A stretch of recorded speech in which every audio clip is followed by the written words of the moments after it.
Kirk, Bama, obviously not going to have arguably the greatest coach in college football history today. Nick Saban testing positive for COVID-19. To what extent, if at all, does the Alabama game flow change without Nick Saban on the sideline?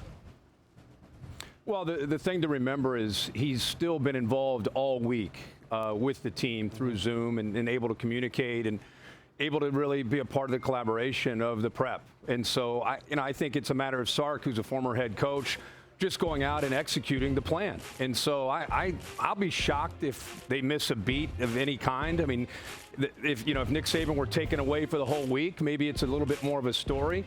But the fact that he's been able to, you know how he is, very meticulous. The fact he's been able to go through things Monday through Saturday morning with Sark, with the entire staff, just like a normal week because of the technology.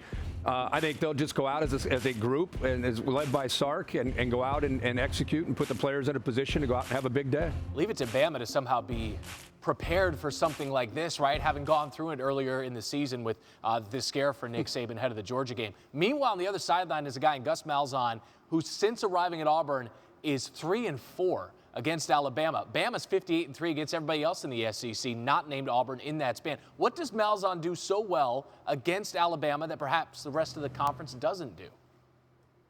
Well, I think it's two things. I think, number one, his scheme, his offensive scheme gives his playmakers a chance to be able to make plays because it's a tough offense to prepare for. And I think the other thing is Kevin Steele, the defensive coordinator. Kevin Steele, who's been around the SEC, has spent time in Tuscaloosa as an assistant and defensive coordinator for Nick Saban. And so they understand each other. They know Alabama probably better than anybody, not because it's a rivalry, just because of the knowledge and the experience of being in it. So I think Kevin Steele gets his defense fired up. They understand how Bama's going to try to attack them. Now, I don't know if they have the Derek Browns of the world that they've had in recent years to go out and be able to manage things. You know, they've won 2 of the last 3. But I think it's the style of offense that they typically have been able to run in recent years, and Kevin Steele as the leader of that defense. And like I said, the experience and knowledge of a Nick Saban team and how they prep. I mean, that's one way to understand Alabama is be on the staff for a few years and then you go somewhere else. And that's what Kevin Steele was able to do. That's a great way to do it. Meanwhile, this is how a winless Vanderbilt team is going to make this show today because we're going to have history today from 0-7 Vanderbilt in Missouri. The Doors in need of a kicker this week. Several specialists had to quarantine. So in comes Vanderbilt national champion soccer player Sarah Fuller. She's going to suit up for the football team today. Made the trip to Columbia, going to be in uniform, could kick in this game, and if she does, she's the first woman to play in a Power 5 football game. So, Herbie, all of that having been said, you know the history of this sport as well as anybody. What would it mean to have Sarah Fuller actually step on the field and play today for the Doors?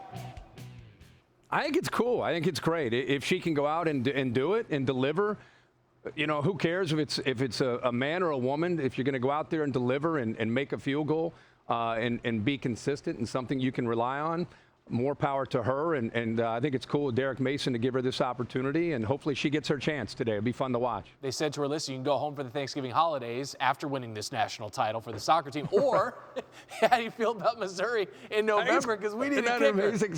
Yeah. That's pretty cool. And she said, count me in. I think it's a great story. Ready to roll up for the challenge. Thanks for watching ESPN on YouTube. For live streaming, sports, and premium content, subscribe to ESPN+.